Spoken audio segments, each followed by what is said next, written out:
second biggest issue that I heard about was the closing of the public schools.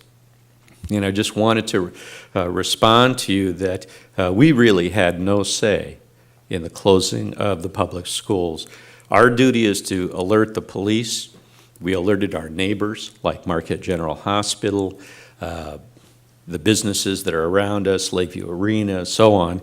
And once we do that, they execute their own protocols and they make up their own decisions. And Marquette area public schools, their protocol is that when there is a gun threat or a threat at one of their campuses, everybody closes. They don't want to get into a decision of who's open, who's not, who's closest, who's at risk, who's not. They just flat out close the whole school system. They also learned a lot during that particular experience, and they're going to improve as well. As you can see, that we've actually asked Marquette area public schools to meet with the Marquette police to refine their communication processes and procedures. It was really a point of pride for me to see the cooperation of faculty, staff, students, when everyone realized right away that this was not a drill, this was not practice. For the first time in my knowledge, I think, Mike, you can correct me, I know you're in the room somewhere, it's the first time we sent essential personnel home. And we actually kept non-essential personnel who were in the food service in the residence halls to feed the students whom we asked to stay in the residence halls and not move about. Many people have asked me, well, did you lock up the students in their rooms? You know, and that kind of thing. And the answer is no. In fact, we had no way to stop students if they wanted to leave the residence halls and leave the campus.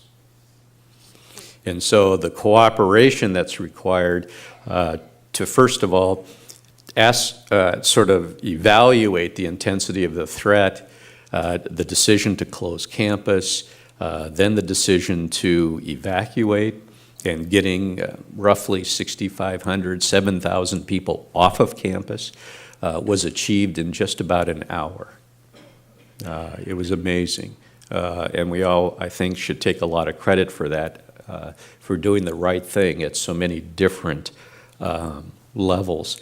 Just so that you all know, the FBI had gathered some knowledge late in the afternoon in working with our own technical people to where we knew that the threat was not coming from campus, from Marquette, from the UP, from the, you know, and loosely from the upper Midwest. And so to use FBI jargon, the threat potential went down dramatically.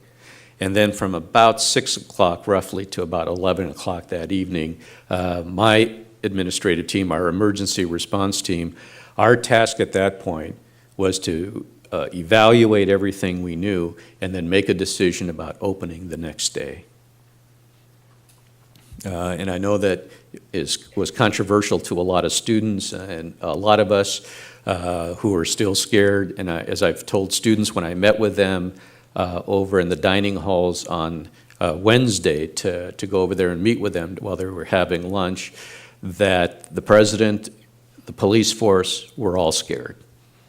And we want to do the right thing, but we also want us to get back into our normal routine as fast as we could when we absolutely felt confident that people were safe. And that's what drove our decision to open up campus that Thursday. We're continuing to work with law enforcement authorities as they try to track down that particular person. Apparently there have been threats to other schools in similar fashion, almost in identical language. So we're continuing to contribute to the research in that case.